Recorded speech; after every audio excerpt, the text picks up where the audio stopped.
Daith da, how we doing? Well, back again for another podcast. First of all, I'd like to thank everyone who's got in touch again this week. Had some lovely comments. I've had a few people ask how they can listen to the old ones. I think if you Google the life and times of a Cornish funeral director, it should give you the different options there, like iTunes podcasts or Spotify. Or I will try and put the link to the main website in the comments below so that you can see it there. I know last week in the podcast I talked about Sir John Betjeman's funeral, which was the highest profile funeral I think pretty much that we have conducted. And this week I thought I would go for something completely the opposite. And that's the funerals that we've conducted for the nuns at Lanherne Convent at St Mawgan. Our connection with Lanherne started with a visit to our office at Bridgend by a chap some of you might remember. He's called Chris Thomas. I think Chris was one of three brothers. One, I think, moved up to Lanson, and the other one stayed in the St Minver Rock area, and that was Jack. And I know he was a well-known character in the area, local postman. Always used to see him riding his motorbike as well from Weybridge to Rock. And he was also a very talented accordion player. I do remember someone said to me once how generous Jack was with his time with playing at functions of anything. He said, you just ask him to turn up with his accordion, and he said he'll never turn you down. He's so keen. He said the problem is, once he gets going, is trying to stop him. Chris, I believe, was a formidable fast bowler in his time. But the thing I can remember about him was his fantastic handwriting. I know that when he'd turn up at funerals and he would sign the attendance cards that we have there, fantastic handwriting. I've never seen anything quite so neat as that. But anyway, he popped into our office and asked if we could do a favour for a friend of his. So his friend was a chap called Gordon Daw, and he was an undertaker down at St Column. And coincidentally, we did actually conduct a funeral in St Column last week, and I was talking to Phil Tremaine about this at the time. I had a good conversation. But Chris said that Gordon was retiring, and would we buy his stock of coffins? So Father said, yep, that's fine. I think there was about a dozen in all. So I made several trips back and forth St Column to pick up the coffins. I said to Phil last week, I think from memory, there was a little lane opposite the church there at St Column, and it tucked in behind, well, it's the same terrace where the Ring of Bells is. And I'm pretty sure that it was down that lane where Gordon's workshop was. When we met Gordon, he did ask us if we could do one more favour for him. And he said that whenever a nun passed away in the convent down at Lanherne in St Mawgan, he would supply the coffin for him. He asked if we were happy to carry on doing that, and Father said, yes, no problem at all, we'll do that. So he said, well, ting quite as straightforward as that. He said, Mother Superior would first like to meet you to make sure that you're suitable to do this. So the meeting was set up. I can remember Mother and Father going to meet Mother Superior. I'm sure it was a Saturday afternoon. And they went and had the interview, and all went well. Just in case there is anyone that doesn't know the history of Lanherne, I'll give you a little bit of the background. Lanherne House was the home of Sir John Arundel, and his family there, they were prominent Catholics. And in 1794, the manor house was given to the Carmelite nuns. And ever since, this has been run as a convent.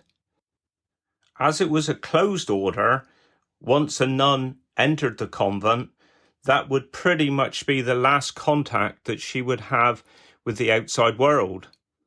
And because of this, when Mother and Father went for their meeting with Mother Superior, the interview took place with them being in adjacent rooms, and they were talking through a thick grille so that they couldn't see each other. The meeting went well, and Mother Superior agreed for us to help them whenever the time was needed.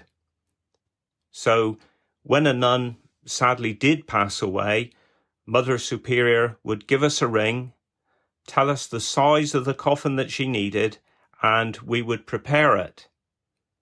The coffin would be a plain, simple veneered oak with simple white interior linings and with rope handles.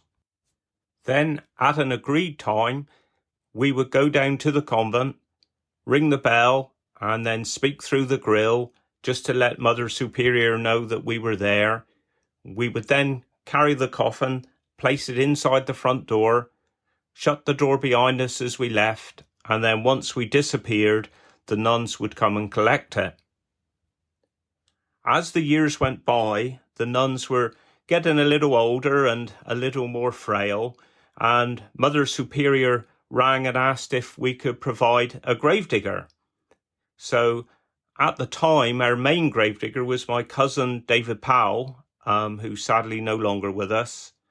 And whenever a burial was to take place, they would arrange for the side gate of their gardens to be open. David would come in, he would prepare the grave, and then go again. And then on the day of the burial, once all the nuns had disappeared, that would be the time for David to go and backfill the grave. As more years went by, Mother Superior asked if we could provide a little more help for them. And what would happen then, we would have to prepare the coffin, and then we would arrange to take it down to the convent, and we would then be met by Mother Superior and a senior nun. And they would take us to where the nun was lying, and we would lay her to rest in her coffin. As I said, being a closed order, the nuns were not allowed to see anybody from the outside world. So when we were going through the convent, the senior nun would walk in front of us, and she would be ringing a bell just to warn all of the other nuns just to hide while we were coming through. Also, Mother Superior asked if we could provide bearers on the day of the funeral.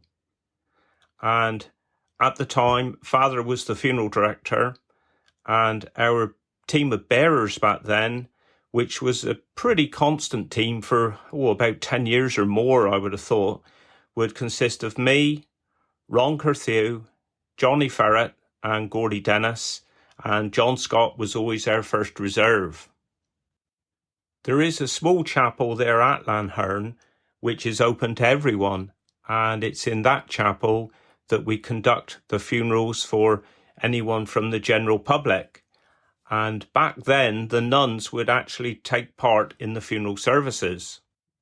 You would never actually see them because, again, they would be behind a grille, but they would always lead the singing during the service. However, now our little team had the honour of being sat the other side of that grille with all of the nuns as the service took place. And I think the thing that surprised me the most was how elderly they all were, because if you heard them sing, they had the voices of a 20-year-old, so that was something that was a real surprise. I know, and I'm sure I can speak on behalf of the rest of the team at the time, all we wanted to do was just to keep looking around, just to take it all in. But out of respect for the nuns, this is just something that we didn't do. At the end of the service, the priest would lead the procession and the nuns would follow on in single file behind, and then we would follow on behind them into their grounds for the burial. It was such a fantastic experience, really, and it just felt like we'd all been transported back in time. Once the burial had taken place, the nuns would then in single file go back into the convent, and as each of them walked past us, they would thank us. And once they'd all gone inside, we then all went back to the outside world. And it's an experience I'll never forget. Sadly, I think due to their age and their decline in numbers, in 2001, the nuns left Lanherne and they went up country to join another convent. And Lanherne now is occupied by the Franciscan Sisters of the Immaculate. Well, thank you once again for listening. I think that pretty much rounds off the podcast for this week, and all being well, I'll be with you again next week. So wish you well. Do Guinness.